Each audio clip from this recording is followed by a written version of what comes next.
त्यावेळी आम्ही तालुक्यामध्ये नाही तर जिल्ह्यामध्ये जवळजवळ 60 ते 70 मंडळ केली. त्याच्यापैकी हे प्रियजन युवक विकास मंडळ रजिस्टर झालेलं म्हणजे 85 पासून आताचा जर कालावधी पाहिला तर गेली 40-45 वर्ष आपण कार्यरत आहोत. परंतु फक्त आपण कार्यरत राहून चालणार नाही. आता 21व्या शतकाचा जमाना आहे. तुम्ही जोपर्यंत व्हॉट्सअप, ट्विटर, इंस्टाग्राम, फेसबुक आणि अनेक गोष्टी आहेत तोपर्यंत तुम्ही करत नाही तोपर्यंत तुम्हाला लोकांपर्यंत माहिती मिळत नाही.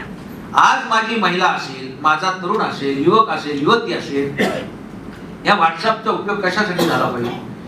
21व्या शतकामध्ये आम्ही आहोत.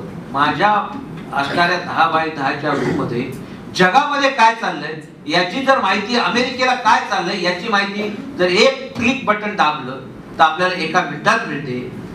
जी माहिती देणारं नेतृत्व होतं राजीव गांधीच्या रूपानं. राजीव गांधींनी खऱ्या अर्थानं इन्फॉर्मेशन टेक्नॉलॉजी या इंडियामध्ये आणली. ज्या इंडियामध्ये ही इन्फॉर्मेशन टेक्नॉलॉजी आणली त्यांनाच विरोध करणारी लोक बोलायला लागली का राजीव गांधींनी हे आणलं सगळं चुकीचं आहे आणि त्याचाच वापर करून आज तुमच्या आमच्या माझ्यासारखे सर्व लोक आज सत्तेत बसलेले आहेत. सांगायचा मुद्दा एवढाच आहे का विकासाच्या गोष्टीने जर आपल्याला चर्चा करायची असेल तर आपल्या मुलांना चांगल्या प्रकारचं सुशिक्षित सुसंस्कृत केलं पाहिजे आणि IPS IAS अधिकारी तर व्हायलाच पाहिजे.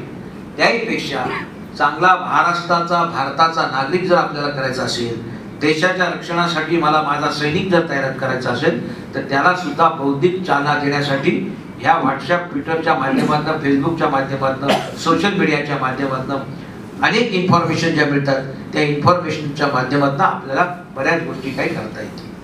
मगाशी प्रतीक सौरभनी उल्लेख